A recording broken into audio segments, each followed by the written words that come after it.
7:40 in India. Let us start our today's session. Today it is session number 257, and today is 16th of August 2025. And topic of discussion is we understand what is Samadhi and further detail and different types and how to reach there, all this. So this question, originally it was asked by Roy. Roy, you are here? Yes, Rajdeep, can you hear me? Oh, yes, yeah, I can hear you. So can you just read your question, what you have posted? Then we'll start from there.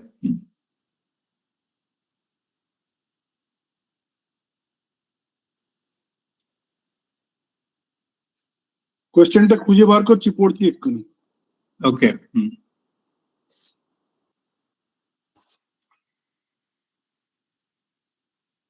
Yeah. What I had asked was,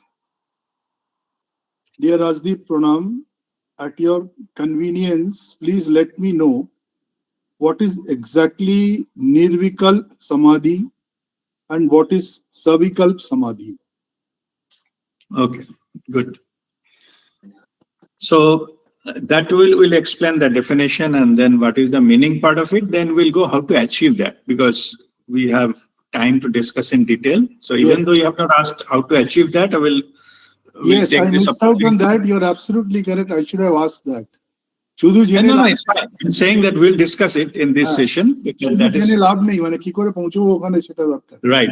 Yeah. So we'll do that. First, let us just answer your questions, then we'll go into that. Thank you. Yeah.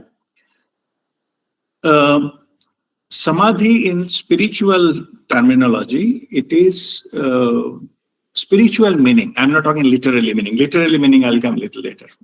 Particularly what is Nirvikalpa and Savikalpa Samadhi, that part I will discuss. So what Samadhi means? Samadhi means that ultimate state of our spiritual journey where we are merged into the consciousness. Okay, so that is what the Samadhi means. If somebody is asked that somebody is having Samadhi, some spiritual master is having Samadhi, means that is, it is merged with the consciousness. But degree varies. That's why there's different types of Samadhis are there. That will go into little detail later.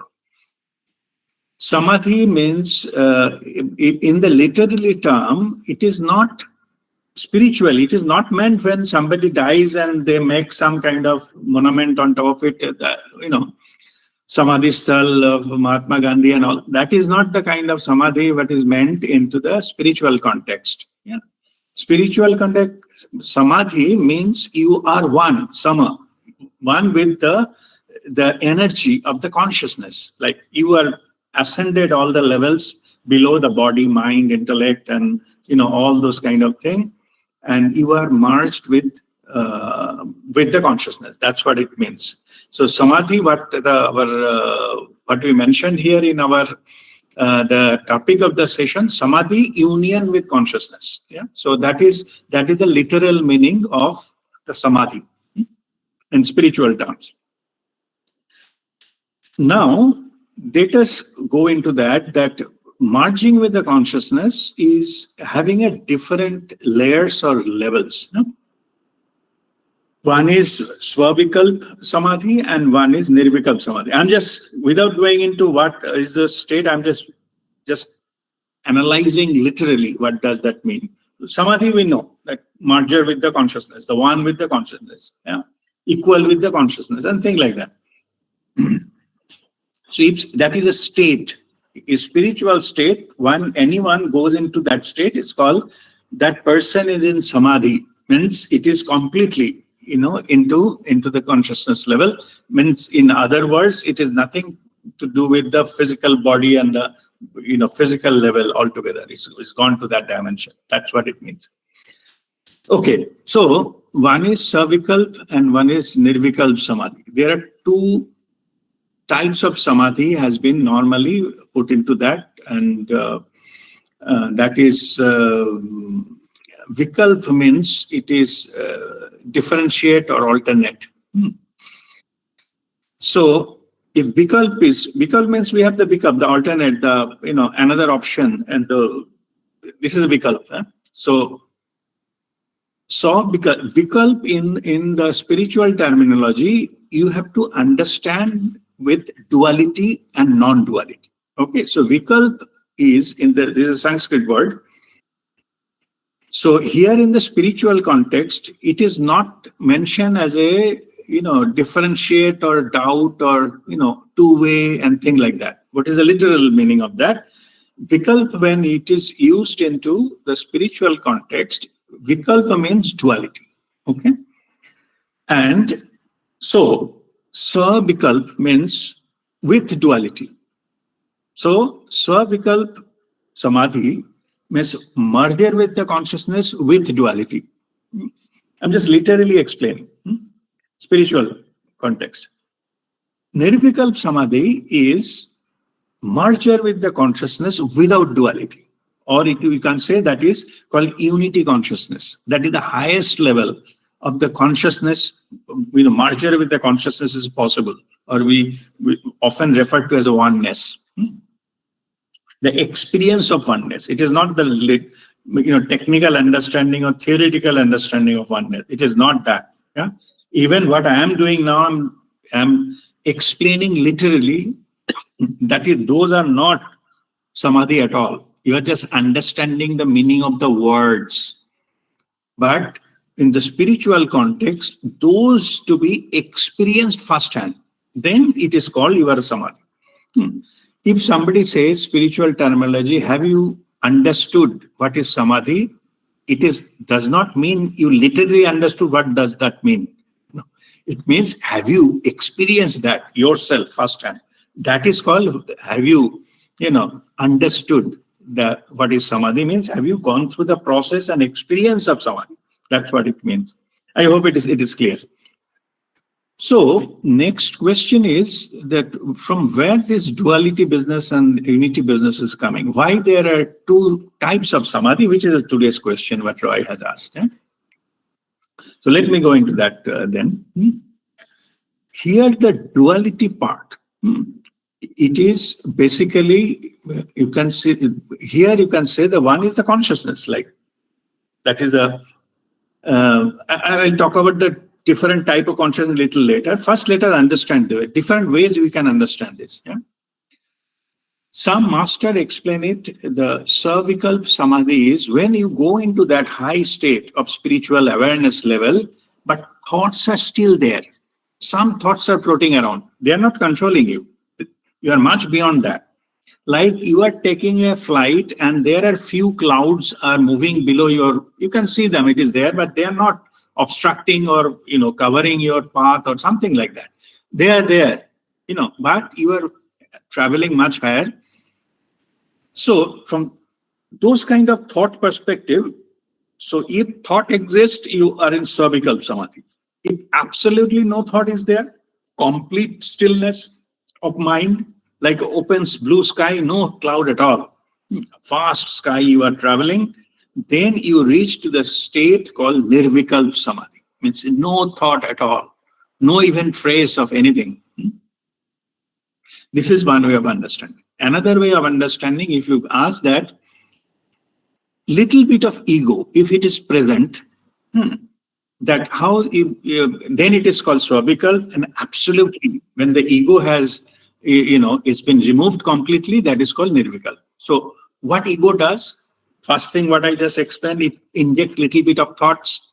You are not carried away with the thoughts. You are not giving any how to those thoughts, but at least they are present. It is in the awareness. It is present. Something is there. And as the thoughts are the instrument of our own ego, so there is some little bit of ego is still there. And if all the thoughts and, ego is completely annihilated, the state you reach, it is called Nirvikalpa samadhi, where ego has annihilated, it's gone completely, That is a state. Okay, that's the second way of understanding this. Ego present little bit, no ego at all. So, and let us go into little further in the third way of understanding the same thing. What ego does, it creates some kind of identity. Okay. So, if there is a pinch of identity left, who you are, I'm so and so, I'm meditating, I'm doing this or whatever, any element of identity is present, then it is so. Because when your identity is completely dissolved, we call it merged to the ocean, like the river has merged into the ocean. Yeah? Even in the confluence, the Mohana, where the river comes into the ocean, in that place also you can see the water is coming from a certain channel. So the identity is still there, even though you are at sea. Suppose where the Ganges has met the Indian Ocean, if you go, let it say maybe 1 kilometer inside the Indian Ocean, you can still know this is the area where Ganges is coming and meeting into the ocean. So the identity of the river Ganges is not lost completely. Still there is something, or maybe little different color of water, or different types of flow, different type of wave, and things like that. Yeah. So that means if you are in that territory, you are in Savikapa Samadhi, which you are not completely gone into deep ocean.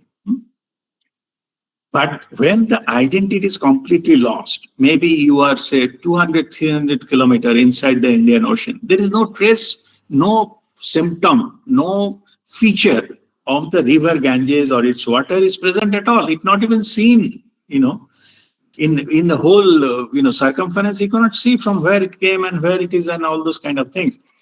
That state is Nirvikalpa Samadhi.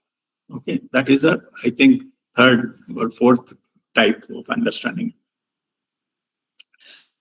Now, let me give you the final state of understanding, the spiritual understanding. And this is the understanding of, that I, recommend this should be the right understanding of Savikalpa and Nirvikalpa Samadhi. Okay. As you are aware that as long as our soul has an identity, it is the individual consciousness, or soul consciousness, we call it. And there is another thing called universal consciousness. That's the creator, from where the universe came. That is the universal consciousness.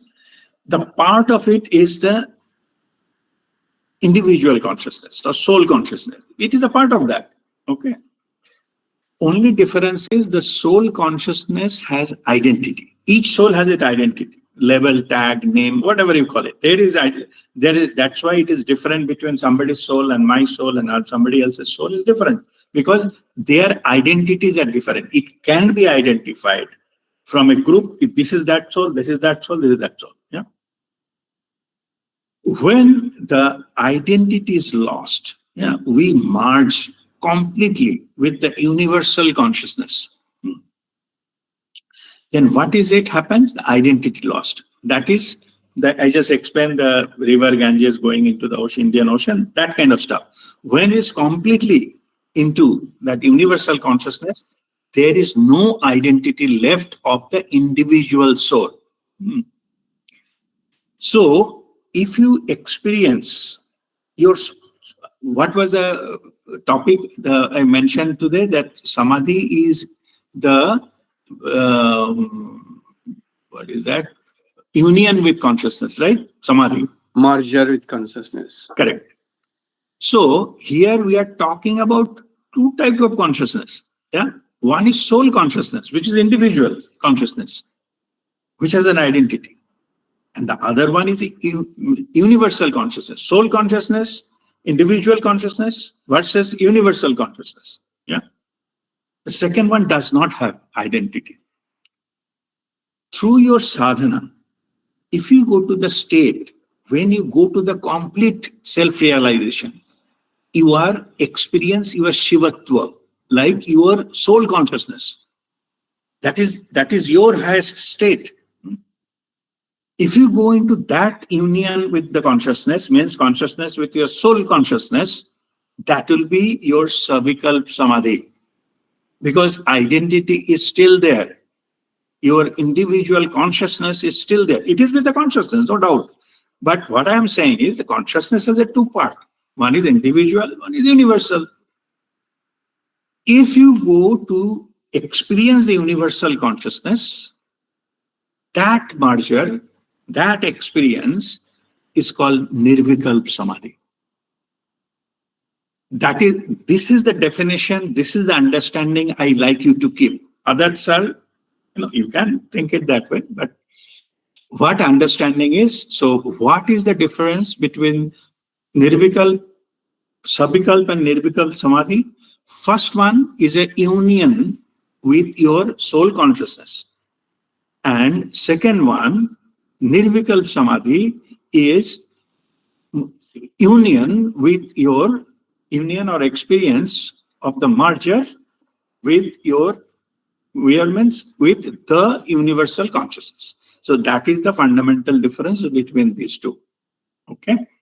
So this is the two things. So now let me share how we go there. You can say that universal consciousness cannot be accessed directly. We have to go through first you self-realize our individual consciousness, and through that you can go there. Means, in other words, the water cannot go directly into the ocean. It has to go to the river first. Then the river will take it to the ocean.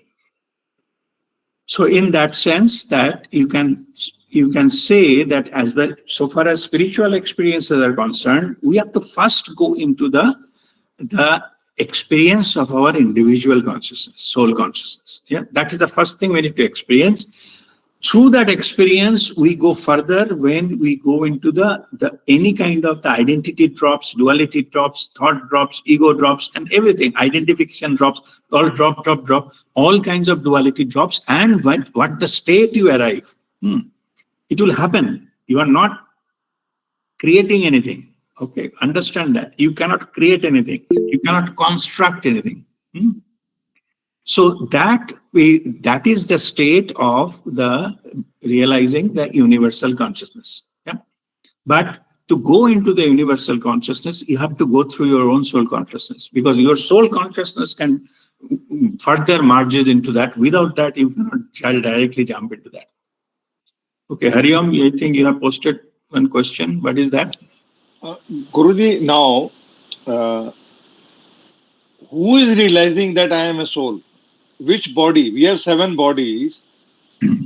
Which body is realizing that I am a soul now? When you enter, which part of?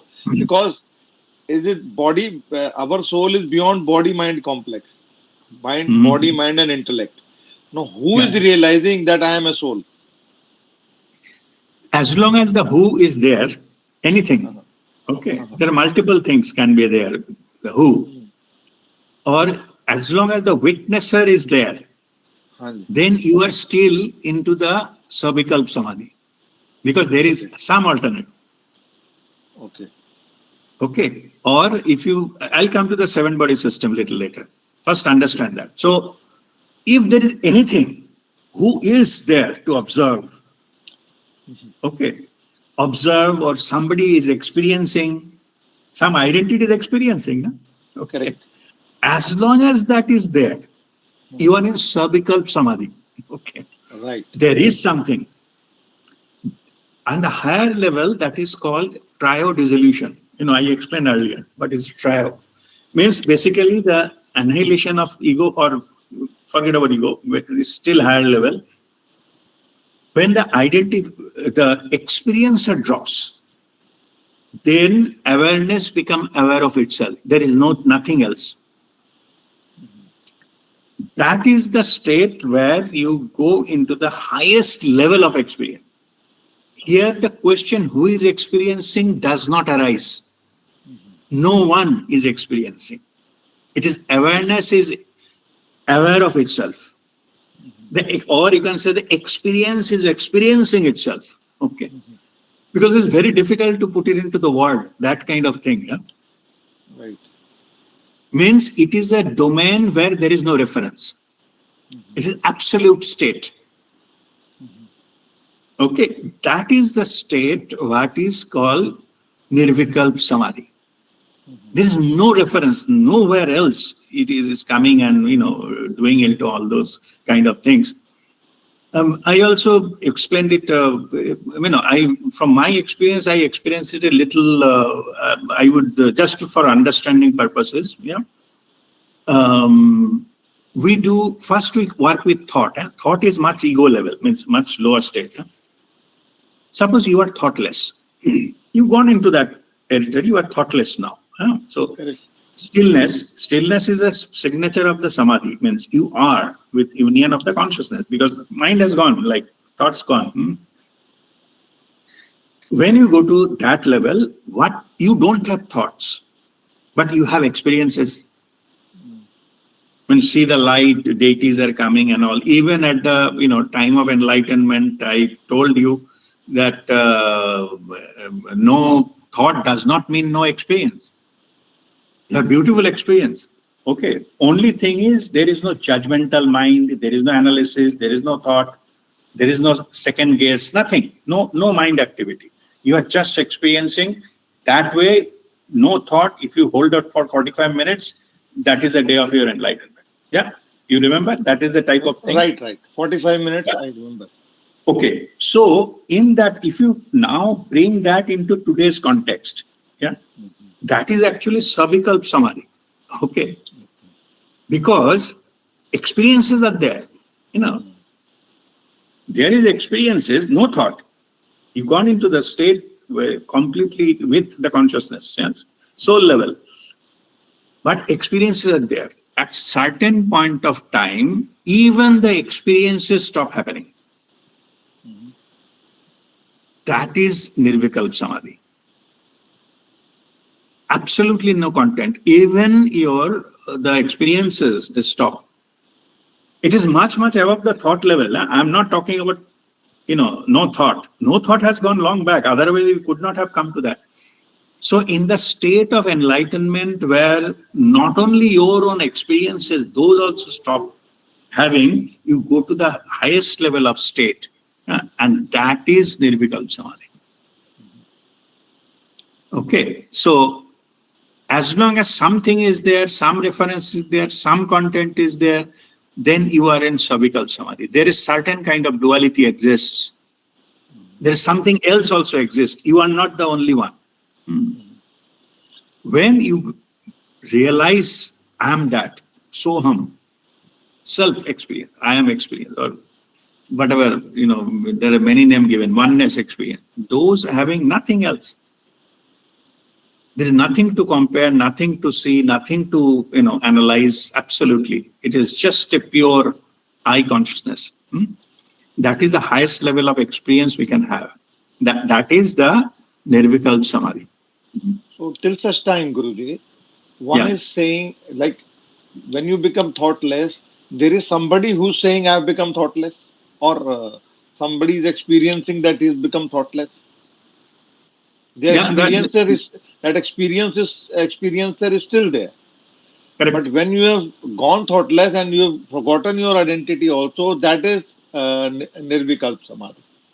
Nirvikalpa Samadhi means experience is experiencing itself. Awareness is aware of itself. There is nothing else.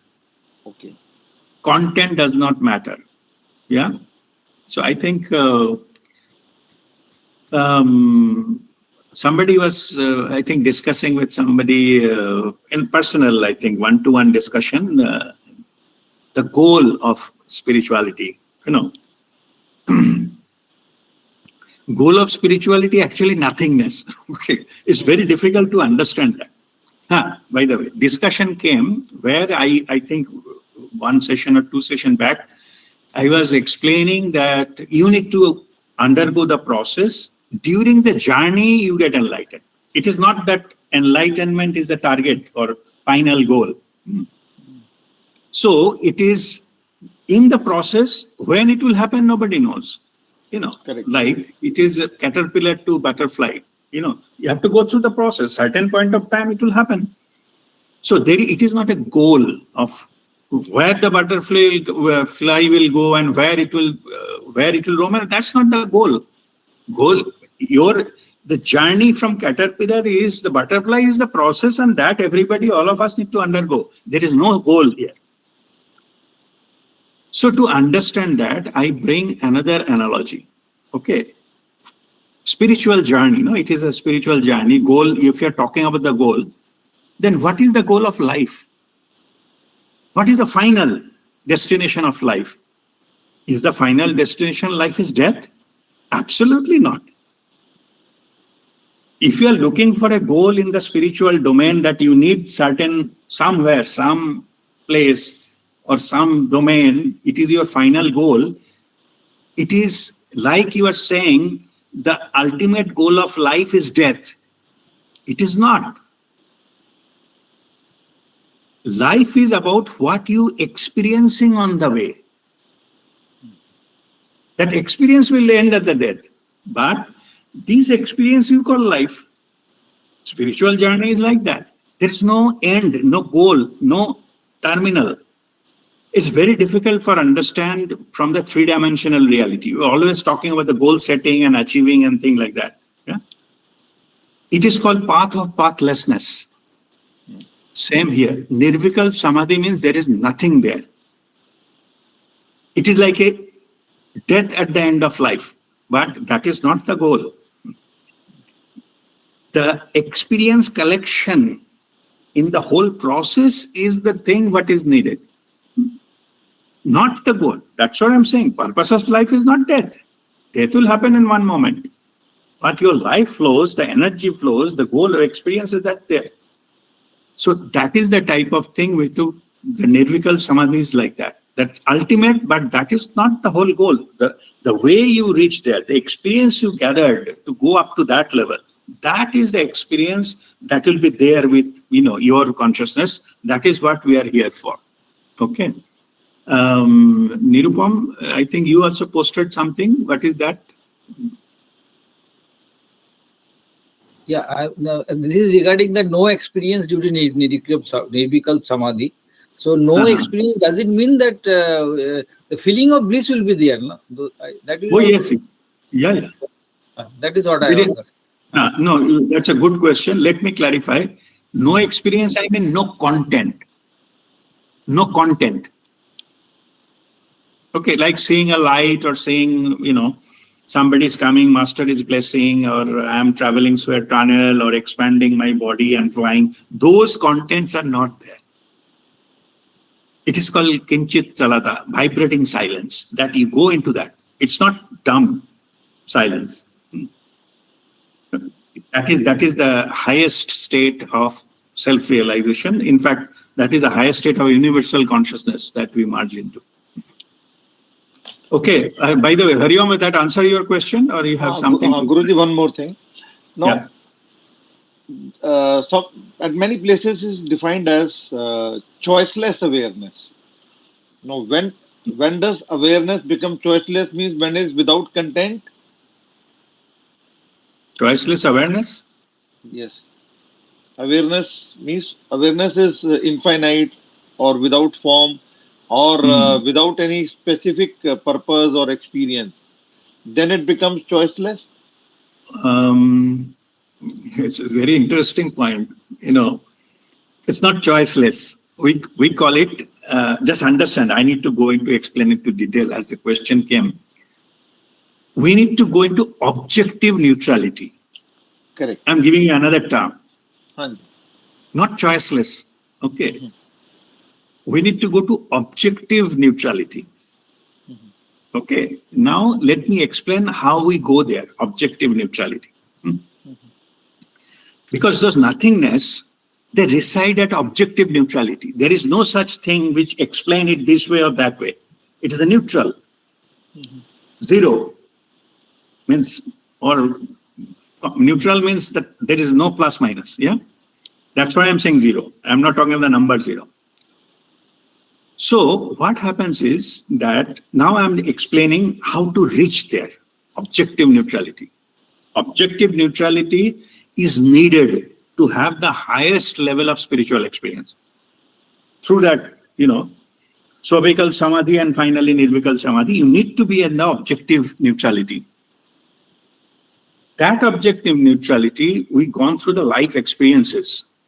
Just minutes earlier, I was explaining that different life experience will happen. Death is not our goal of life. So what is then the goal of life? Goal of life is to reach to the objective neutrality through all the experiences you have, positive and negative. When you can go beyond duality, the unity consciousness, yeah, that is objective neutrality. Now, how to understand objective neutrality? So that is in the neutral position. So in the plus, you have go towards different thing. Ultimately, this end is everything. And then this is objective neutral. So you can say the positive, positive, positive, and then everything. Everything you want, everything you have, everything you can experience or whatever. Then other side is the negative side, which is going to less deprivation, not enough, scarcity, blah, blah, and finally nothing. So one side is everything and another side is nothing. And in the middle is the objective neutrality, which is the path to go beyond these two, the dualities. To come to this level, we need to undergo both the extreme experiences. That's why so-called having or not having, both we experience. Happiness and sadness. Then we have the win and loss. We need to experience both. Otherwise, neutral will never come. Only with the good thing, the objective neutrality cannot come. And that is exactly why we undergo a lot of things.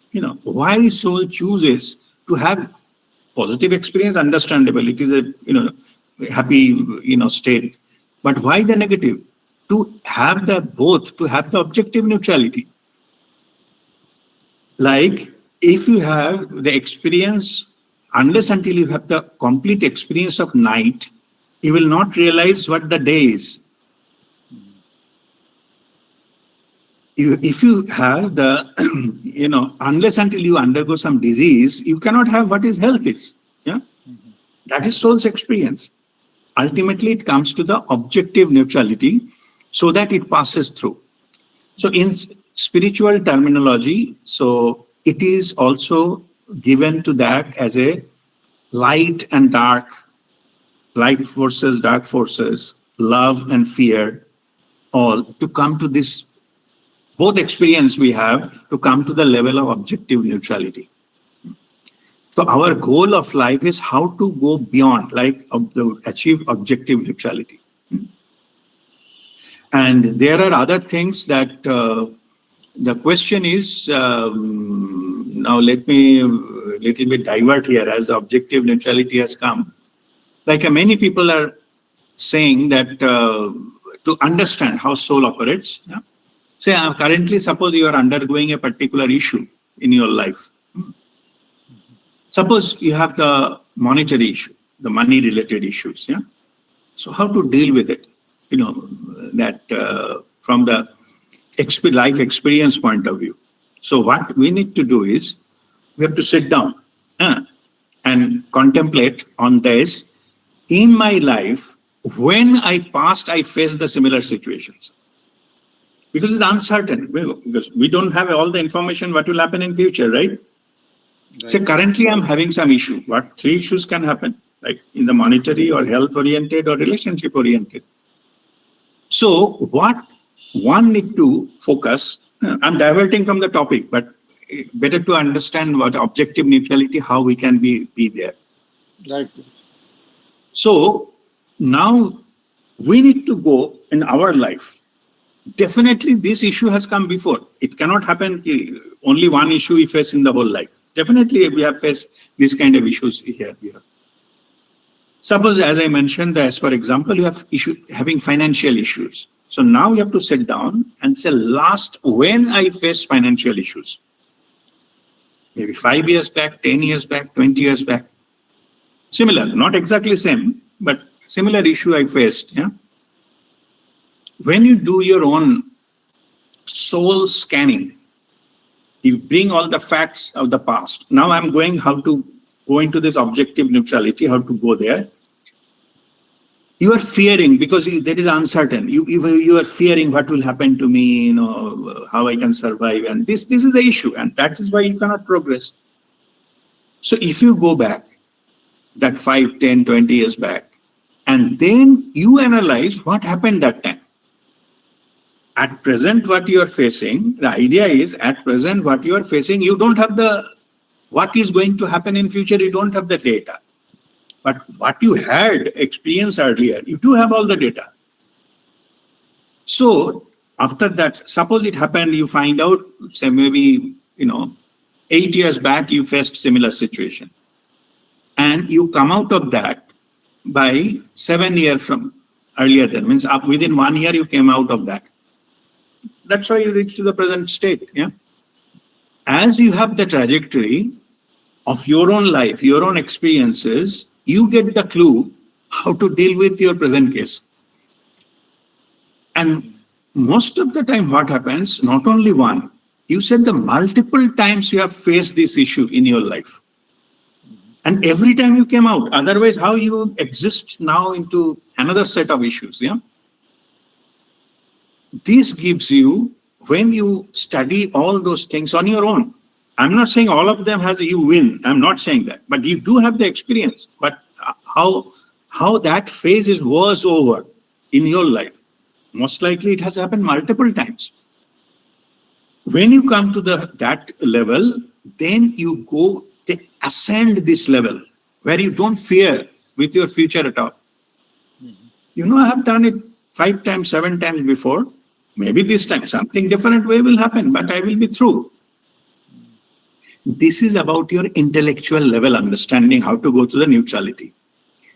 This objective neutrality also happens when you get spiritually, when you connected with our soul. What additional dimension is? Not only of this lifetime, you get access to your past lives. Okay. Many, many past lives, you had similar situations. And you did, whatever happened, you did. It's a circle. So it did come back with something. So you have the very high level of understanding, approach to current life because of you have multiple experiences, even the lifetimes of experiences. Yeah? That helps you to ascend. That helps you to ascend that so-called, the negativity involved into those kind of incidences, what you are currently facing. Anyway, so that is a type of thing, and more so will be there. The spiritual level, our advice given, if you understand when it is done here, then also you ask yourself, what life wants us to, learn from this phase of my life. So adversities, you can use it as a tool to ascend it, go to the objective neutrality. It's using as a lesson. Once you learn the lesson, that situation, completely goes off.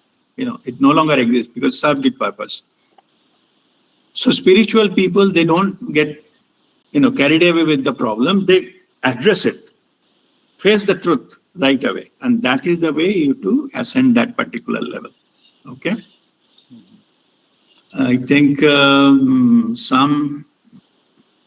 Okay, Hariom, I think I explained in, Guruji, one last small thing which needs still lurking in my mind. Object and subject are two different things. Yeah. So once objective neutrality has taken place, what happens to the subject? Somebody knows that objects have neutralized, or the experiences are over, or somebody has experienced both. Yeah. So, no, that is a good question. See, subjective neutrality is oxymoron. You know what is oxymoron? No. Oxymoron means that opposite words. Okay. Yeah, Understood. opposite words. Okay, understood. Uh, Now understood. I mean, you can say I'm in the light of darkness. It doesn't make sense. Na? Either you are in the Doesn't make light or in the darkness. Or But in dark. you are in the Correct. light of darkness doesn't mean, yeah. Hmm. So the oxymoron, why I'm saying that subjective neutrality is subjective means it depends on the viewer or depends upon the analyzer who is analyzing it. So if it depends upon something, how can it be objective? Mhm. It's a version. It's a version. Correct. Okay, it is a version, and version will always change based on who is looking into it. It is a perception. Okay. Okay, yes, technically there can be a perception of neutrality, but that is not the neutrality. Okay. So in what I feel, it is my view that subjective neutrality is non-existent. Okay, it is not the truth. It is like the light of darkness. Okay. So only the objective neutrality has to come. When it comes, when it realizes, then only it establishes itself. Otherwise, subjectively, you cannot achieve that. You can just having a like a debate kind of point that I'm in the subjective neutrality, but it is subjective to something. Then how it can be neutral? -1 can be 0 to someone, or +2 may be 0 to someone. Okay, but those does not make them 0. Isn't subjective neutrality equal to ego annihilation? Yeah, there are many points.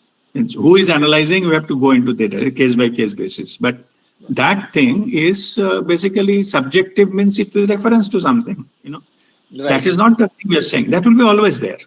Always there will be multiple versions of it. Yeah.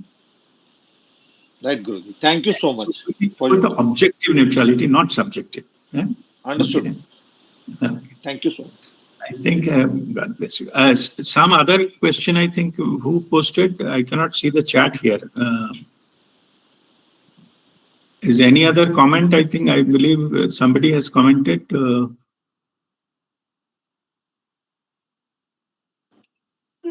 Ragdeep, I just made a comment on that. Oh, yes. Yeah, go ahead. Because I could not see the chat here. Yeah, please share. Yeah. No, I was just thinking about that that objective neutrality when the question came. I was trying to think myself that it is more like when somebody is already in the neutrality or already the experience, then you cannot see or feel even the experience. You are the experience. So Yes. so Yeah. that's the state we are talking about for Nirvikalpa Samadhi. I mean, I was thinking that is the interpretation we are in. There is no more experience to experience what I am in. Yes and no. Okay. Let me give you another example to understand this. Yeah. Because why I'm saying you are right, but there is a scope for some deviation there. Okay. I need to kill that deviation. Yeah. Let us, I'm talking about this is objective neutrality or ascending. Yeah. Some Nirvikalpa, Savikapa to Nirvikalpa, how to go there. Do one thing. Take a rubber band or elastic. Okay. Now you keep pushing or pulling the string both sides. Suppose right hand side is your positive, left hand side is your negative. Yeah? What you have is that is in between, it is under highly tensed condition, stressed condition. Yeah. Between positive and negative, because it is both side is pulling. This particular experience is Savikapa Samadhi, where both extremes exists and somebody is experiencing the tension in between. When that string snaps, string does not exist anymore. What you have there is Nirvikalpa Samadhi. Both the positive and negative, those senses also vanishes. like the string snaps. So but to go to snapping the string, you need to go through the tension as well. So that's why the Swavikalpa Samadhi comes first, then Nirvikalpa Samadhi. But if you reach there, then it is not a higher version of the string. It is snapping of the string altogether. It makes sense? Yeah. It makes sense. And my thought is that it is we need to go through this experience of adversaries and also the other sides of the adversaries. Meaning At one moment, the polar opposite drops, the duality drops. That is the time that string snaps. Then that is the state where duality does not exist. Yeah. That is Nirvikalpa Samadhi. Correct. And once go through these experiences of both, then it elevates to the... As long as you are experiencing both, you are still in Swavikalpa Samadhi. Samadhi. Mm-hmm. Yeah. When both the experience vanishes, okay, that is the liberated state, that is the Nirvikalpa Samadhi. Yeah, correct. Thank you. Okay, all right. Fine. So now we'll go to the second part of our discussion about how to achieve there. So here that there is a Patanjali Yoga Sutra. That is a Ashtanga, there is 8 limbs. Ang means body part, limbs, and 8 Ashta means 8. The Patanjali's Yoga Sutra has that 8 limbs. So I will just go through that list. I have already posted into the group. I will go through that list and explain one by one what they mean. Now I'm explaining how to attain Samadhi. What are the steps? What are the things a seeker need to do and follow to be there as per the Patanjali Yoga Sutra? Okay, yoga means union with the divine, union with, or that is the oneness, what you are talking about, universal consciousness. How to be there, that is the state it is given. Of course, in that Patanjali Yoga Sutra only gives Samadhi. It is not differentiate between the Nirvikalpa, Savikalpa and Nirvikalpa Samadhi, that we explain. So everybody now, all of you understand. So now, so that is only Samadhi, means union with the consciousness, not going into the further detail of those levels of consciousness and the levels of Samadhi and things like that. It's not that. It's only Samadhi. There's a higher state, the merger with the consciousness that is there. So we'll go into one by one and then we'll go explain and we'll discuss. So first one is Yamas. Yeah, Yama means, it literally means 5 social observances. Means it is given us some social etiquette, what we need to follow. So all of us, we are householders, so we have to live in the society. So we have to deal with other people and all. So what is Yama? What is Yamas, or what is the the social etiquette we'll follow? It gives some kind of directive or at least recommendations by Patanjali's Yoga Sutra. So 5 social observance. Yeah, it is first is ahimsa, non-violence. This ahimsa or ahimsa is non-violence. I think I need not to explain. There's no cruelty to anything or anyone. This particular aspect, if you see one of my learning, the teaching, I said you lead your life, no harm to anything or anyone. Yeah. No, anything means it should not be any animal or any environment or anything. No harm. Or anyone, another human being, you should not do any harm. So why we recommend that? Because if we do something, we'll bind karma and we have to face the consequence. So forget about our ascension. We'll be dragged into till we sort it out, until we tackle them or sort it out them, and also unnecessarily we call it detour. You're wasting your time for solving the issue you created. So better not to create it.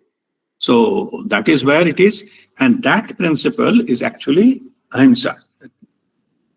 So that is the first thing what is advised, under Yama, means 5 social observances. First one is non-violence. Yeah. Second one is truthfulness, satya. Then satya means unless until you leave your principles with the truth, always you will be something called under maya, or under influence of something, or mind tricks, or some trap of what life offers and all those things. So if you are not following the satya, and satyameva jayate, you know that we have the famous, the quote, the principle. So end of it, the truth will win. But again, if you don't follow the truth, then you are basically wasting your time. And everybody started thinking that they can bend the truth in the name of smartness. I'm smart and I can, I can do whatever the way I like, or things like that. Many people tried it. Millions tried it. Ultimately, finally, the truth prevails. Temporarily, yes, somebody can bend the truth and hide something, create some illusion, falsify something. That's possible. And in fact, this is the Kali Yuga. And so those attempts for spreading those kind of illusions and things are very common. So if you take from that point of view, to slip from the truth or following untruth is very common. Okay, so Kali Yuga has a connotation that it is a bad period for humanity or all of us. It's one way it is correct. Truth is the string. What can help you to come out from this mud? Rather than one of the player and, muscling into each other, you come out of this by the use of the satya. Maybe you will not gain much. Yeah, you will see that because you follow the path of the truth, you have been cheated, and maybe you feel that people are considering you as a powerful or whatever. There may be multiple reasons. That is the Kali Yuga.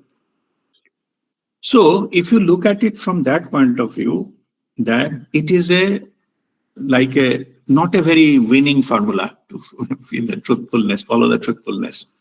However, if you take from the spiritual point of view, if you can maintain this truthfulness, ultimate goal of your life, the union with the consciousness, that will be accelerated much faster. Maybe you will not get much thing from this world. You will suffer. You will be ridiculed. All many of the things. You may suffer some loss. Possible. But by sacrificing those things, if you stick to the satya, your ascension will be much faster. In fact, in Kali Yuga, if you can follow that, you attain to that state much, much faster, because it is difficult to follow the truth. And that is why it is a tough exam. If you stick to that, you will pass the exam. Whatever we are looking for in the external world, that will go anyway. If not gone before, at least at the time of death, it will be taken away from you. So what do you do with it?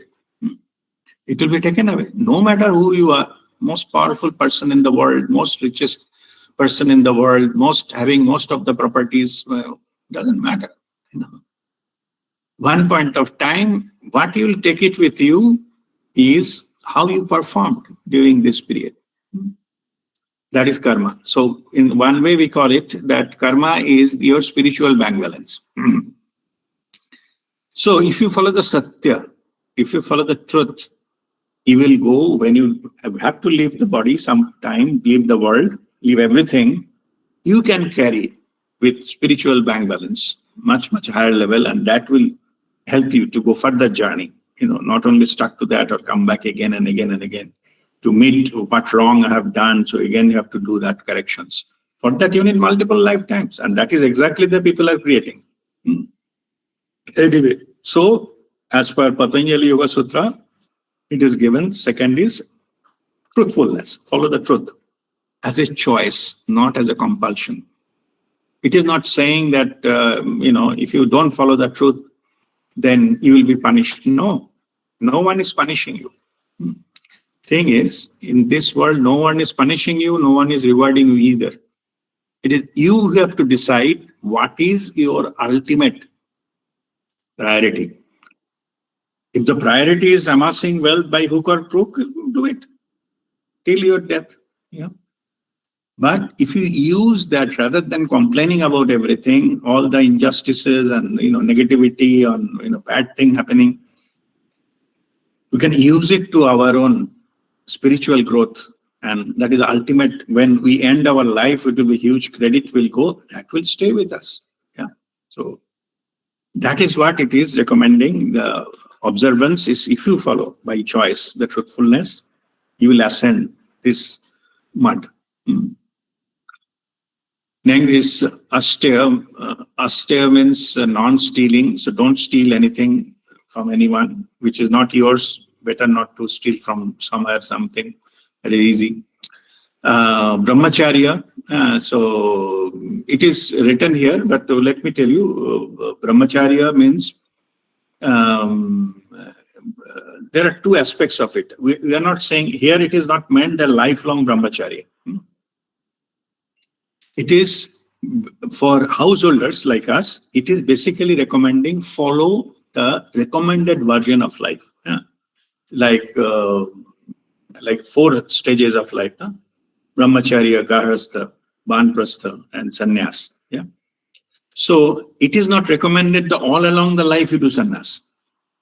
It is saying that first start with Brahmacharya, then you do householders' responsibilities, Gahrastha, Banprastha, then you get incline into the spirituality, learn Kriya and all those spiritual practices. That is a Banprastha. Means you spend, whatever available time into doing something which should be there for the soul, because already you have done whatever you need to do for the, your survival or your earthly things. Yeah. And then sannyas, like when with the 4th stage it comes, it is, even though they recommended it, the age-wise, it is not necessarily age-wise. Yeah. It is the stages. Yeah. You can cross all the stages earlier or later. There is no such thing, fixed rule. So brahmacharya means here what is meant by social observance, you follow that trend of that 4 phases of life. It is not only you stick to brahmacharya and take sannyas from the day one. No, that's not what is meant. You follow the brahmacharya or operate your life through spiritual principle. That is what the brahmacharya means here. And aparigraha, that is the 5th social observance, non-possessiveness. Yeah. So this is mine, it is hoarding and all those things. Those attitudes are counterproductive for your own, the spiritual growth. So if you can observe that in the society, then you are ready for so-called further ascension. Yeah. So that is what the 5 yama. So first 5 are social observance. But how you operate in the society, with the group of people or family and thing like that. Then it is talking number 2, they are talking about niyamas, niyam. That is moral observance. Means it is for you. Earlier it is for how you operate with others, and now what you follow yourselves, the niyamas. There are 5 moral observance, and they are recommending that first week,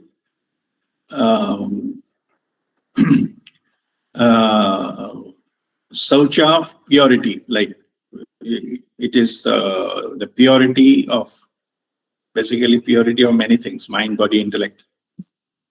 That is a moral thing you have to observe from the purity level you have to operate.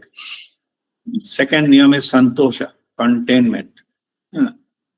You need to learn to be happy with whatever you have. All the time, it is not the scarcity which should run your life. Yeah. It's not possible that you don't have anything. Okay.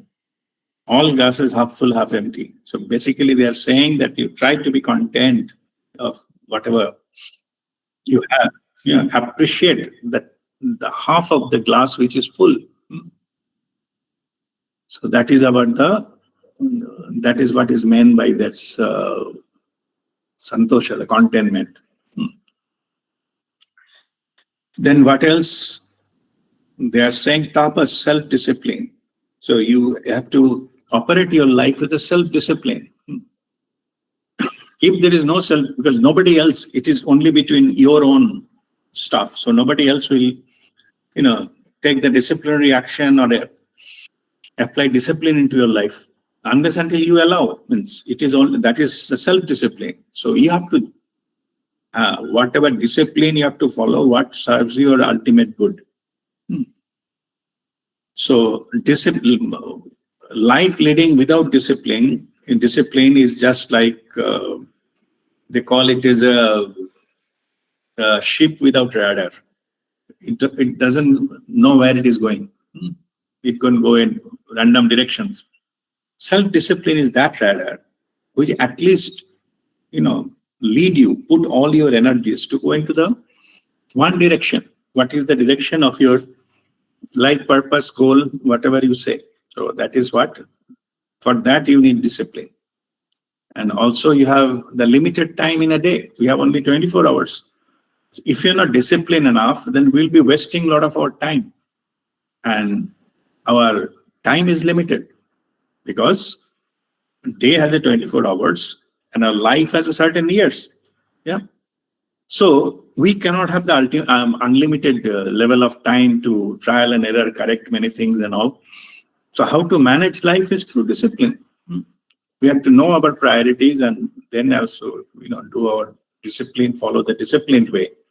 It is nobody is imposing. It is our own efficient way of living a life. The next one, they say svadhyaya, svadhyaya. Adhyaya means it is, adhyayan means studying. So means self. So it is self-study. So you learn yourself. You have a divine gift, which is your mind, body, intellect with your package. It's a gift. It is an instrument, the divine gift. So you study that. This has got a lot of things within yourself that you don't know. So your self-study is equally important. What will happen is, while studying, you will find out some areas of your improvements. If you don't study, you always think whatever I have, that is the best, or that's enough. It may not be. So first you study. If after studying you conclude that nothing else to be done in this aspect of my life, that is fine. But at least that is a conscious decision, studied outcome. So that is what it is recommended to do the self-study. All aspects of our life we need to study, and then come to our own conclusions. And by the way, all our truth are unique. Okay, our own realized, what is the lessons we learned, those are unique. So it may not match with somebody else. So that is, if I study somebody else's autobiography, that may not help me. Because my set of parameters in my own life may be completely different. So that's why it is nothing wrong in reading somebody else's life story, but end of the day, we have to study our own life so that we're aware that what is happening with this life and what are the decisions we took, what are the outcomes we had and all. Just earlier I was explaining about going into our own past experience and learning from there. Not only learning, it will come down yourself also. If you study that, whatever happened in your life, past similar situations, it will give you a lot of clues. What happens is, if we don't do that, most of the time, most of the people, what they do, they repeat the same problem again and again, and almost same outcome happens. There is no lesson learned because they have not revisited that. They call it, they never learned what is the thing, and that's why the situations repeat in their life. Here, the self-study is very, very important. You study. The outcome, what you had earlier, may not be good. Yeah. But that failure will give you the clue for the success this time. We also call that the failure is a pillar of success. So if you at least study that why you failed, so that time it will give you a clue that that same mistake you will not do this time. Or at least you increase the possibility of successful this time, not repeating them. And then the niyama, the last one, moral observance, they are saying ishvarapranidhana, like a devotion or surrender, as your free will surrender. Means you then devote for some higher level deities, or to whom you believe you have to Ishwar, like the God consciousness, the creator, the universal consciousness we discussed earlier. Whoever it fits you. What is there, the actual doesn't matter. The way you approach that, that is what you have to follow, that same path and surrender to whomsoever you believe. Devote your time and effort, and that kind of surrender will help you, to elevate yourself from the victim to the experiencer. Then much thing, you realize not everything in your life is under your control. The moment you realize that, maybe nothing has happened in the practical level. Moment you realize that, you elevate from that level. And that's why your devotion, surrender comes into the play. That is if you are devoted and grateful, the quality of our life changes automatically. You don't have to do anything. Okay, so now we discussed about the 5 yama and 5 niyama. Then third aspect, what recommended by Patanjali Yoga Sutra, is asana, yoga postures. Yeah. As we know, that our physical body is a temple of our soul, and it is, our physical body has got its own energy system. That energy system, we have 72,000 nadis, which control the energy system of our body and all these things. Some of the activities we do, that may deplete that energy. And some activity will increase that. So it is this positive negative game is continuously happening. There are certain postures, the yoga, asana is there, which balances this to energy into our body. So if the energy is balanced, then we have a lot of potential we can utilize. But if we are dragged into any of those kind of extreme energies, then we get affected by it. So yoga that basically brings into the equilibrium of those kind of energies through postures, different asana. So that's what the Patanjali Yoga Sutra they recommend. The different types of asana. There's one way is balancing energy. What is the outcome if you balance this energy? First and foremost, the outcome will be your physical body will be disease-free. Okay, healthy body and mind, of course. It comes with that. Healthy body and mind. Just by balancing the energy, you are avoiding going to be sick, whether it is a physical or mental. Sickness you can avoid by practicing this asanas. And whoever has done that asana, they know that there are different postures for different things. What your ultimate, the purpose you wanted to attain. So there are different asanas for the different disease. Also, there are different asanas. Or if you're facing some issue, how to come out of that, there are asanas, and that is what is the Yoga Sutras mentioned. But this asana is a physical. It's not breath work. Breath work will come later. I will come there. But asana means physical. That yoga posture. That is asana. Yeah, next point is about the breathing, what I'm talking about. Next is pranayama. Pranayama it's all about the exercise of breathing. Okay, so breathing techniques as a means of controlling prana. So physical posture is for the healthy body, and then equilibrium of that energy has been governed by controlling the prana shakti inside the body. As we breathe, through breathing, the prana enters into our body, and whatever it does, and exhaust also at the exhalation, it goes out. So breathing is a very important aspect of our life to controlling the prana within our body. It's a vital life force energy. Okay. So that is the prana shakti. To have that balance, prana shakti of our body, we need to have the breathing techniques. We need to learn the pranayama, different types. Again, like the yoga posture, asanas, there are different types of pranayama as well, and each has its own effect on the physical body. But primarily, all of them mostly to enhance the efficiency of the energy within our body, and or that leads to enhancement of the vibration of our body. So that is also help us to go into our higher spiritual. Means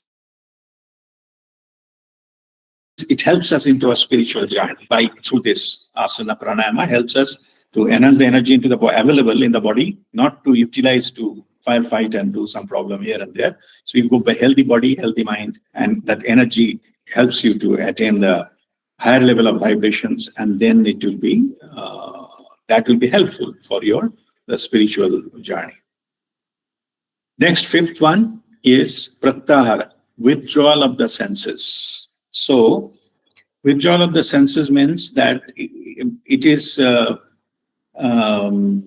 not withdrawal per sense. We can say it's reversing the senses. Like all our experience, if we fully concentrated on external experiences, then it will not be able to help us to go into the spiritual journey, which is completely internal. It's nothing to do with the outside world. So as long as we are getting attached with these senses, only the five senses, then we keep on getting input from the external sources, and mind is analyzing, our attention is drawing outside. So this step is important so that pratyahara, when withdrawal of senses or with inner your senses or reverse your senses from outside looking to inside looking.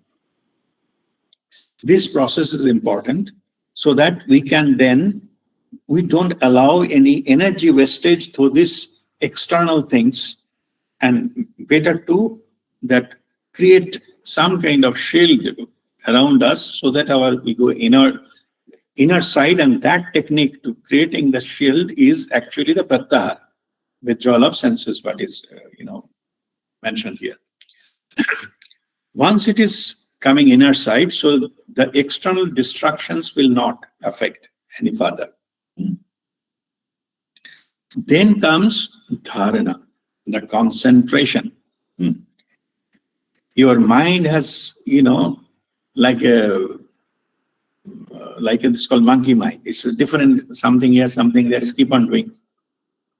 As long as our mind is jumping here and there, it's not possible to walk the spiritual path. So then we have to the technique of controlling our mind.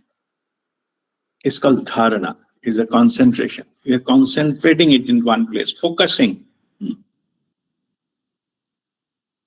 And this particular aspect, also known as mindfulness, like be mindful what is going on in your mind, so that you can focus from multiple distracted thought patterns to come to the level or single flow or some kind of, it's a random crowd to the marching of the soldiers on a parade, that kind of thing. It comes to a certain level, direction and flow. That is the concentration does. So that is the dharana. So this is also a phase that we need to practice. And in this phase also many religious practices are there, like the puja part or chanting or kirtan, bhajan, and all those kind of things. They help to come to that level, to actually focusing our mind from the distracted mind to come to a particular channel, to concentrate ourselves, focusing ourselves on one thing. That is the kind of thing that does dharana.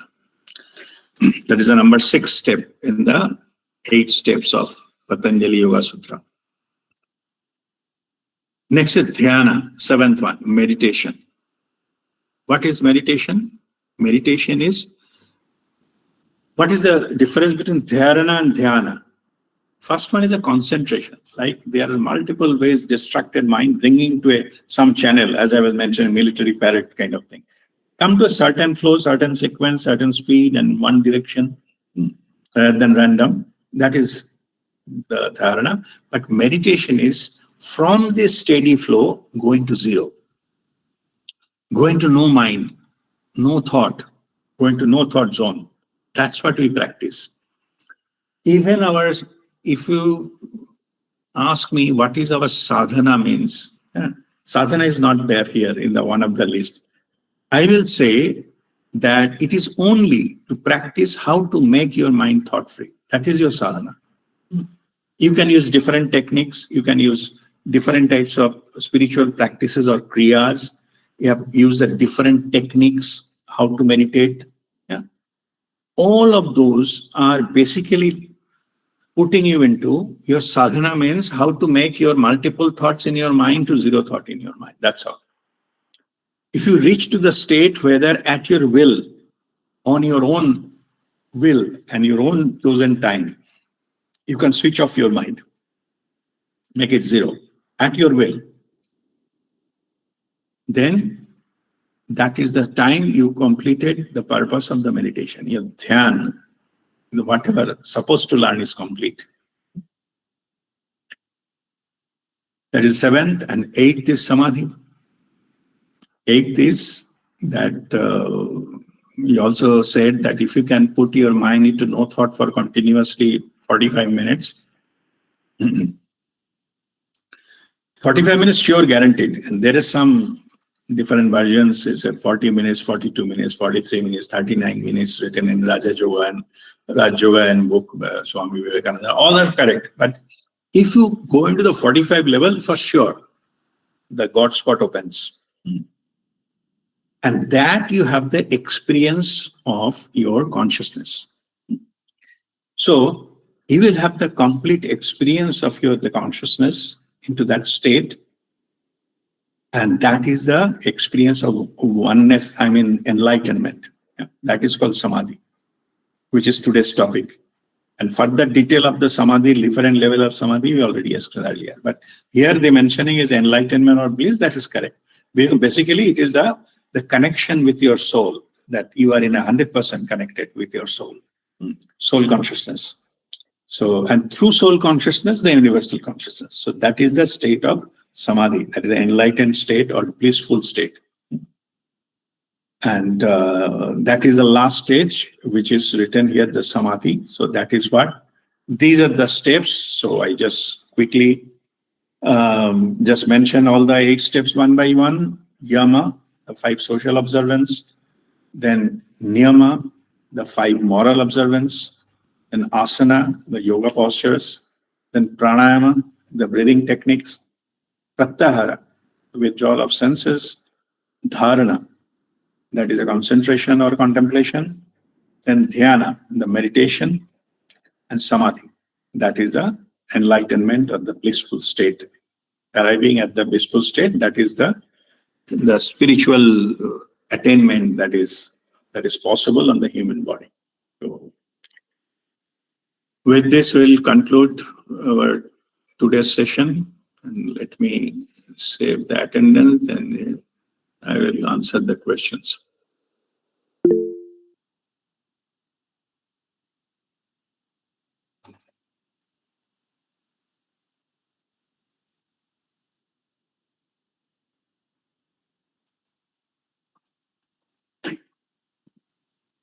Just give me a minute. Let me save the attendance.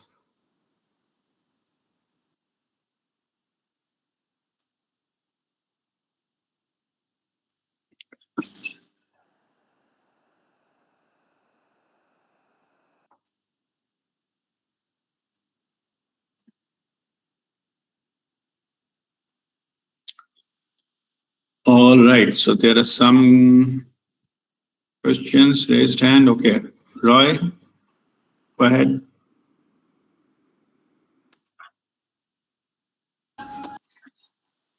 Rajdeep, thank you. Excellent explanation. I have some questions. The first is that, the 6-step Nirmal Dhyan which we do, the final step, the 6th step, where we go to multi-point awareness and then Shiv Vyapti. So Shiv Vyapti is expanded awareness. Expanded awareness, right? Yeah, that is the last state. Earlier than that, we have multi-point awareness. Multi-point awareness, and then later on we go to the Shiv Vyapti. We're going to the Shiva Vyapti, the expanded awareness. Yeah. Right. So with these stages, especially the Shiv Vyapti, do we go, or we are attempting to go into Nirvikalpa Samadhi, or yes. Savikapa? Yeah. Because in that state, you pass through both the stages. How far you go, that is a different thing. Or at all you go, that is a different thing. That is an individual just talking of the step. I mean, the attempt. Yeah. To answer your how question, would you practice it? That is up to you. Both Savikalpa and Nirvikalpa is possible at Shiva Vyapti state. Right. Okay. How much you attain, as I said, or you touch upon that or not, you stay there or not, depends upon your own quality there. But that is the state. Shiva Vyapti state is the place where you first go into our soul consciousness level. Yeah. And then through soul consciousness, we go into the universal consciousness, which is Nirvikalpa Samadhi. So is soul consciousness the Savikalpa Samadhi? Yes. That is the last part of the explanation. I give a different way of explaining, no? Yeah. Yeah, 4 or 5 ways of explaining what is this. So that is my advice will be you consider it that way. If it is going up to soul consciousness, that is Savikalpa Samadhi. Your identity is still there. Right. And Nirvikalpa means when you touched upon the universal consciousness, your identity drops. Your soul identity drops. Right. So in the soul consciousness, Savikalpa Samadhi, at that stage, are we in touch with what is called our Antaryami? Antaryami is deity. Means that is, it depends what you define as your Antaryami. Yeah. If it is a deity, some deity or something you pray and say that is my Antaryami, your Antaryami is basically, it is you, higher self. Yeah, that's what I'm saying. It is me only. That is your soul consciousness. Yeah. Yeah, my inner self. Soul consciousness. Yeah. But it is, Antaryami has been the word mentioned to many different ways, like the deities and others, and like somebody asking the master also, you are my Antaryami. Yeah. You read my thought. Guruji, is it Antardhyan? Sorry, say it again, Madhu. No, we are talking of Antaryami. Antardhyan. Antardhyan. Ji. Yeah.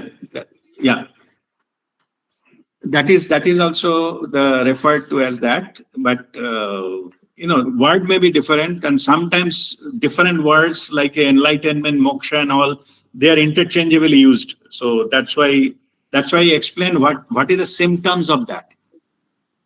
One is with identity, one is without identity. So if you can reach there, no matter what you call it, it will be, that is the thing you are experiencing, your Nirvikalpa Samadhi. Thank you, Rajdeep. Thank you once again. Yeah. Excellent explanation. I'm feeling very happy and satisfied. All right, great. Thank you. Okay, God bless you. Vikas, go ahead with your question. Guruji, thank you for today's session. I wanted to ask basically two questions. One is in Savikalp Samadhi and Nirvikalpa Samadhi, is it related to Kundalini rising and all? No. See, related means very big thing. Whether it caused Kundalini awakening, caused Savikal, no. Okay. But without Kundalini awakening, you cannot have the experiences at that level. First, all the chakras to be activated, energy should start flowing and going above your Sahasrara, then only you will have all this kind of experience. So whether it is a requirement to have the Kundalini awakening first, yes. But whether Kundalini awakening itself is called Savikal Samadhi, no. Oh, okay. Right. Okay, it is a preparation. For that, the body has to undergo with these experiences so that you can have the higher experiences. Right. So Nirvikal Samadhi happens when Kundalini reaches to Sahasrara. No. Kundalini has to arise and gone through Sahasrara much before that. Oh, okay. Where you, unless and your channel is clean, your system is tuned, then you will not have any, both Savikalp and Nirvikalp. Nothing will happen. So to arrive at that, it is a requirement that you have a Kundalini awakening first. Otherwise, you will have no spiritual experience. It will be mind game always. A prerequisite. Yes. Once the Kundalini awaken, your channel is clean, then your physical system is tuned in. Now if you sit for that meditation and all, first stage, pehla pada hoga, experiencing of your higher self. Right. Without Kundalini awakening, you cannot reach there. That's what I'm saying. It is a prerequisite, not a part. Okay.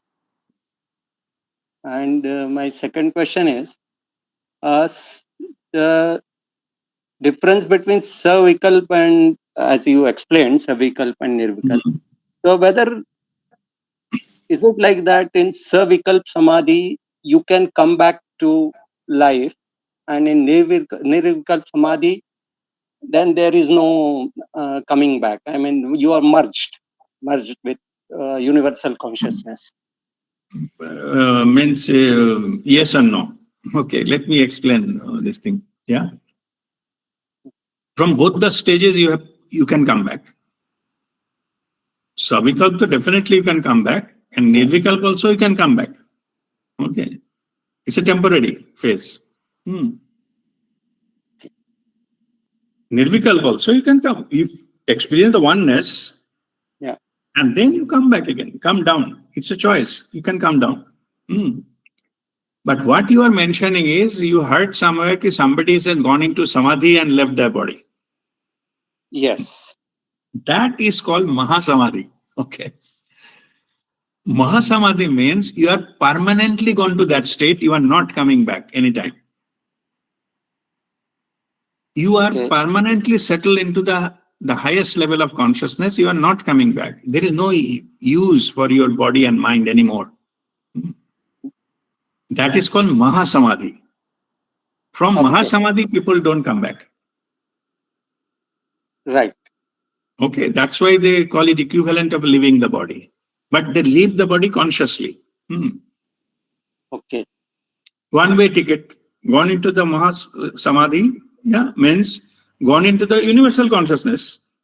But they will never come back. So you can say that is Nirvikalpa Samadhi, which is permanent, is Mahasamadhi. Which is temporary, possible, temporary Nirvikalpa Samadhi, you come back, you experience and then come back again. Right. But it is not a right understanding that if you go to Nirvikalpa Samadhi, you cannot come back. That is not the truth. Okay. Right. It is your choice. If you wanted to stay there permanently, then there are many masters that chosen Mahasamadhi. Right. They've chosen. They said we're not coming back. That is the state will be there. Yeah. Okay. That is Mahasamadhi. Means it depends on the person who has attained that, and he is given a choice or option. Oh, whether yes, yes. Everything is there is a choice. It is your sadhana. It is your experience. You choose. Okay. Okay. Right. Right. Thank you. Thank you, Guruji. Okay. God bless you. Hari Om.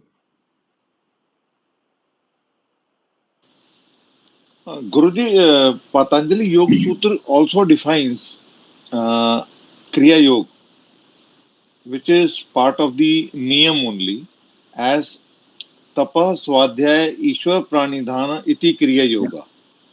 Yeah. So now, it, as per this, the Kriya Yoga is finishing at the second step only, while we have Not 6 finishing. more steps. Not finishing.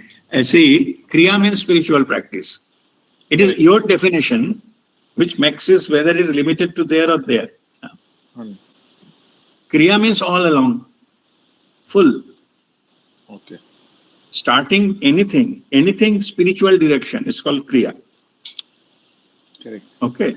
So it will be in the first step, second step, third step, everywhere the Kriya will be there.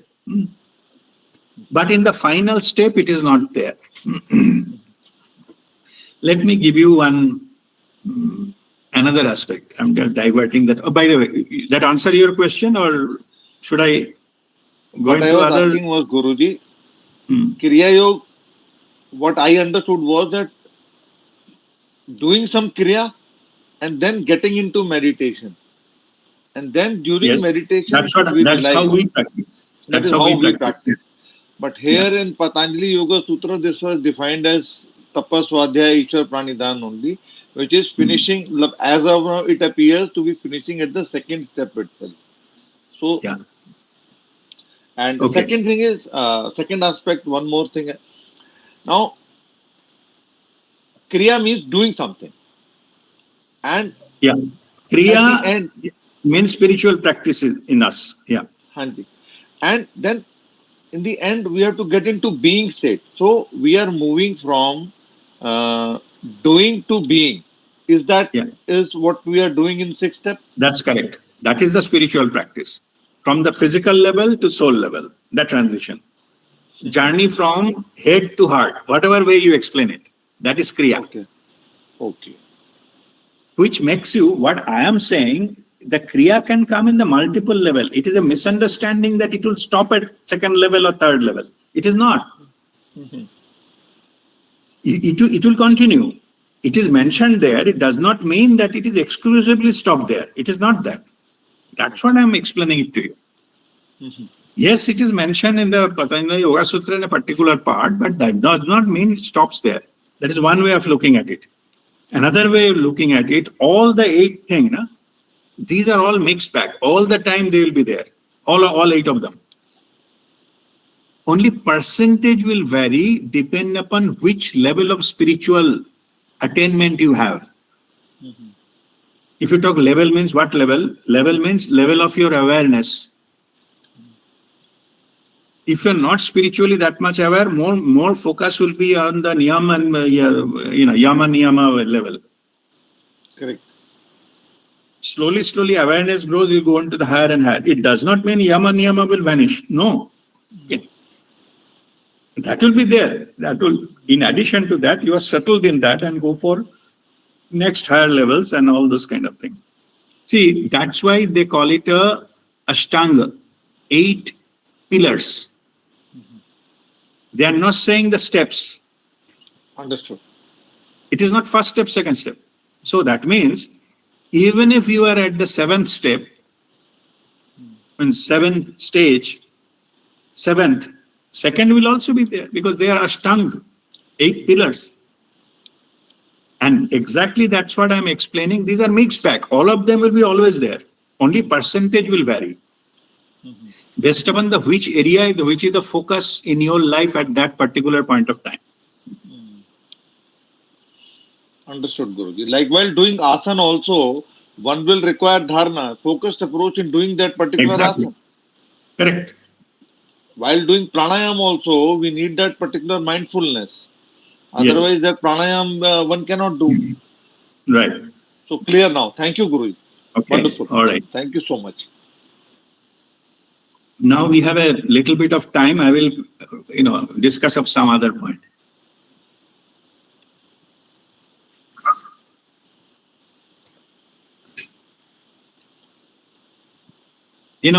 Our life governed by many things.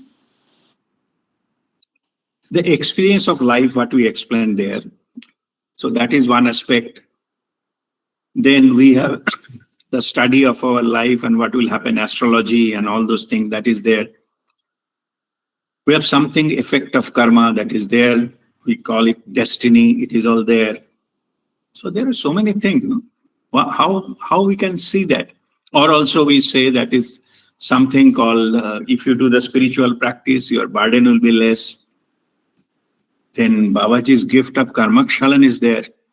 Even if you have something, but there is a possible that some burden will be lifted off. It's also said the blessings of master reduces your karma. All those things are there. Isn't it in general sound little complicated? Like what is the truth? So to understand that, I have developed one model. Okay. As I have a little bit of time, I will explain you that model. That is a simple model. Yeah. First of all, your destiny. Your destiny means what I explained many times before. It is your soul's plan. Certain things you need to experience in your lifetime, this life. So that soul's plan, current life soul's plan, has been developed based on your past life karma. Whatever your past life karma and which is not settled, they go into the sanchita karma. That is the law of karma I'm just explaining. And then when the new life comes, the soul plans how you can neutralize those kind of karma, which is unbalanced energy. Like I explained, the karma is like a pendulum. If it is shifted in one direction, you cannot stay there. It has to go equal and opposite in other direction, maybe multiple times before it comes to the neutral. Same with the karma.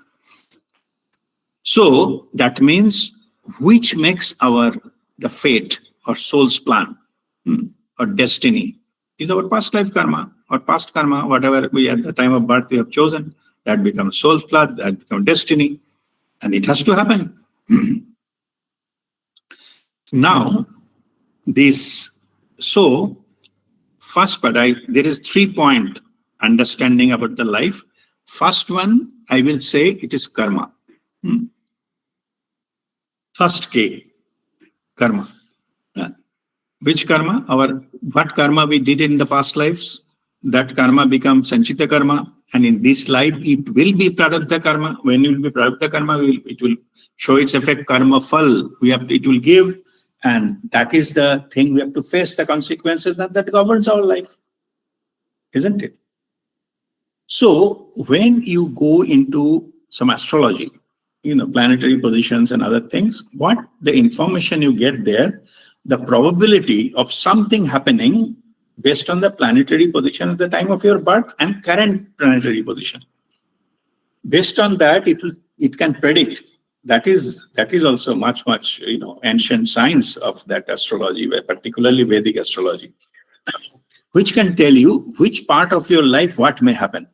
Yeah, the possibility. And that is you call your destiny. So, first part of the governing factor of your life is karma. Karma become destiny because of your past life karma. Okay, so first K is a karma. There will be 3 K will be there. First K is karma, bullet point. Second one is kriya. Kriya, what is literal meaning of kriya? Kriya means karma. Karma, but at present. Earlier karma was past life karma, which becomes our destiny. But kriyaman karma, which is currently we are doing, we can say kriya. the work in action is a kriya. So that means we all have a free will. So we have our thought, word, and action. We can choose anything right now. This is under our free will. So whatever is under our free will, and if we take any action based on that, our free will, that becomes our kriya, isn't it? Kriya karaya, or whatever the people say, that is the kriya, means the action taken by me, that's the kriya. So whatever action I'm going to take, that has got an effect on my life. So first part is karma, which is my prarabdha, which came. Then I have my free will and I have a choice. I can take my own action. That is kriya. This is the normal understanding of the kriya. But at the spiritual level, same thing, you can use it as a kriya yoga. How much kriya yoga you practice, it will have an effect on your life.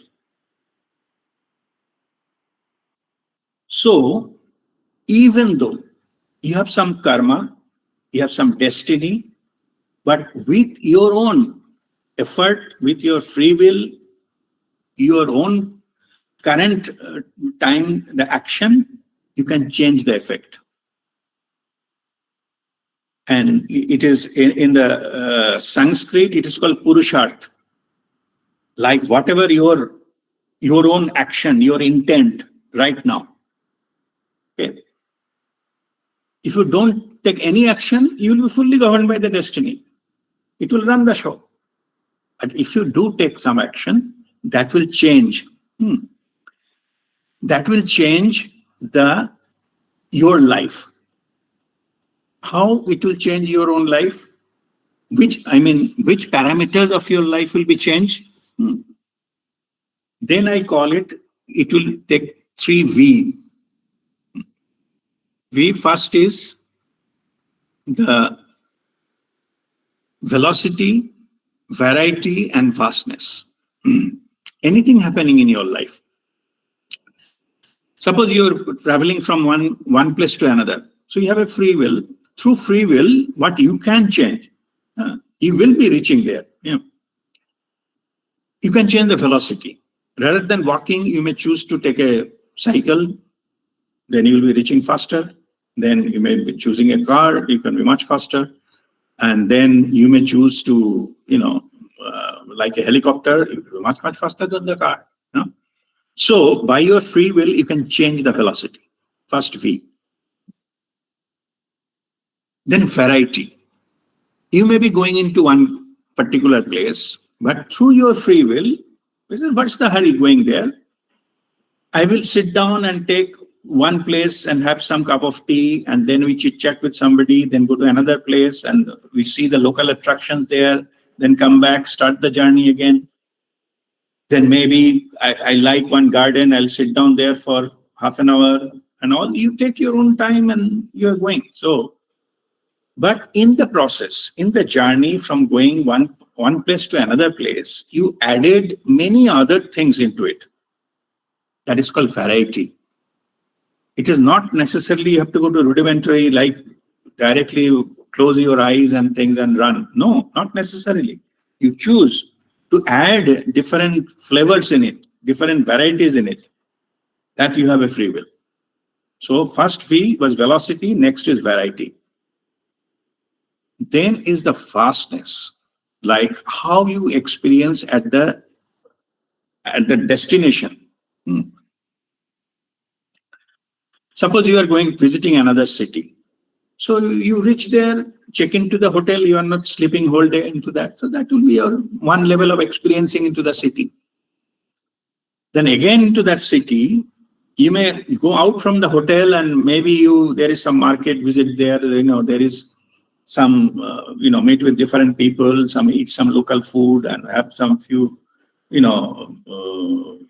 watching the different events happening and the type of the people, their culture, their dresses, and that can be something which 100 meters around your hotel.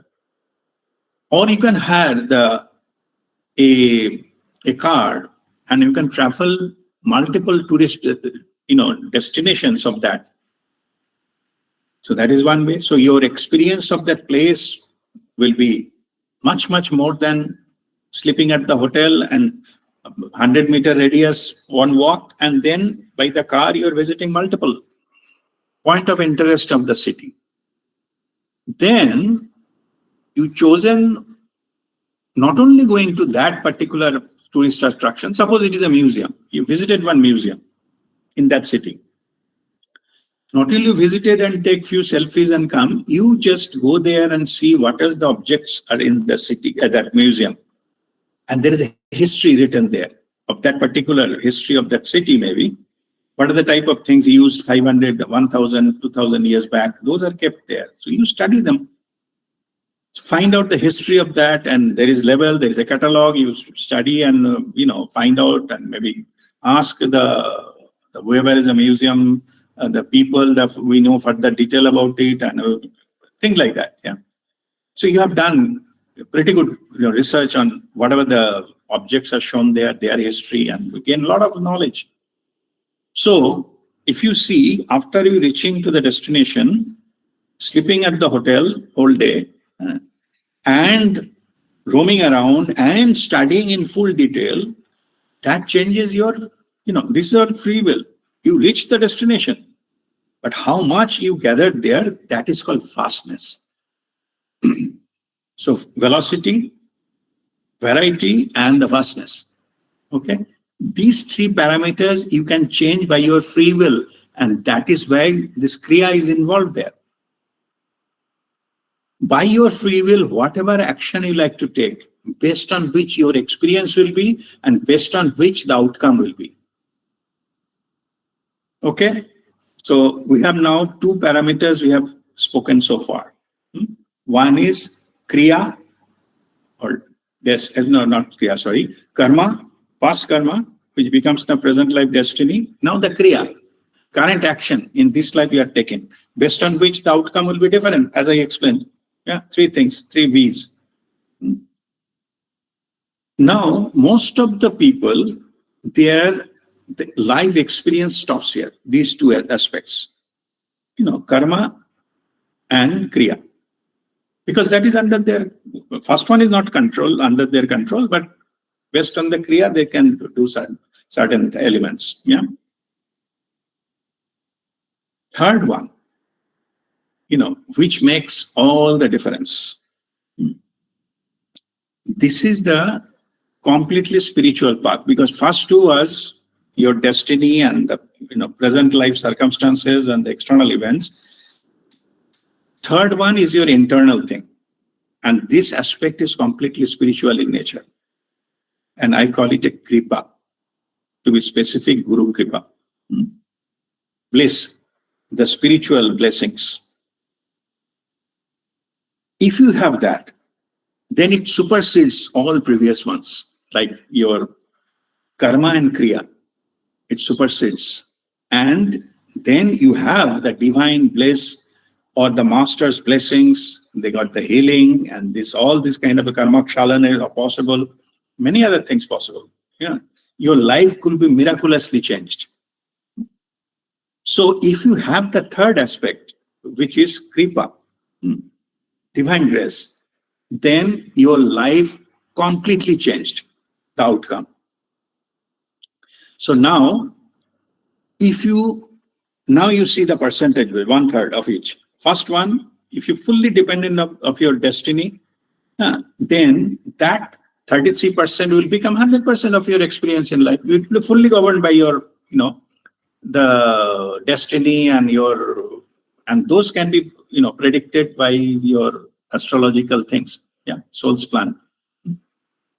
If you add your kriya, more active consideration, actions, you include that, your experience will change.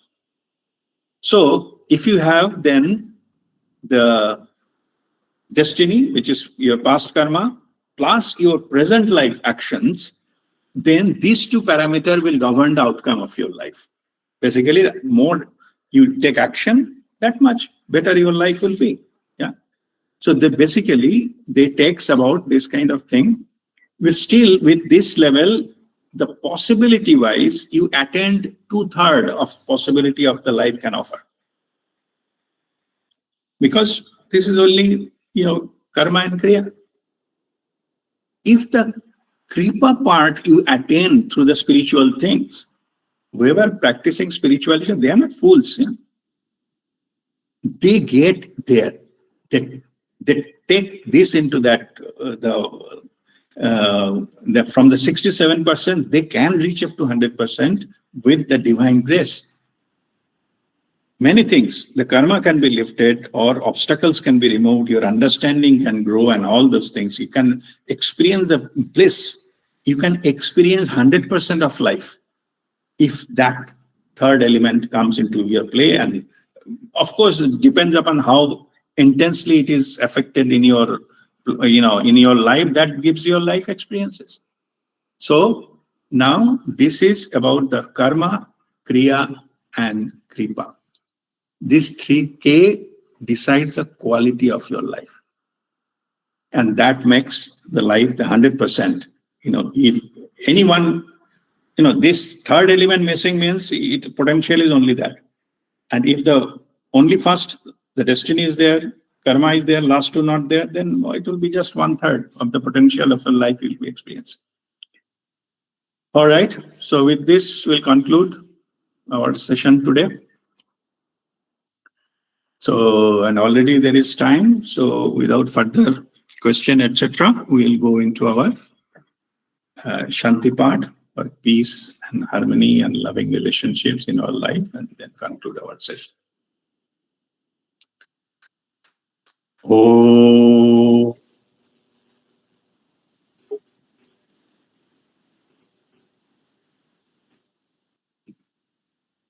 Sarvesham Swastirbhavatu Sarvesham Shantirbhavatu Sarvesham Purnam Bhavatu Sarvesham Mangalam Bhavatu. Om Sarve Bhavantu Sukhino Sarve Santu Niramaya Sarve Bhadrani Pashyantu Ma Kaschit Dukkha Bhag Bhave. Om Shanti Shanti Shanti. Oh, that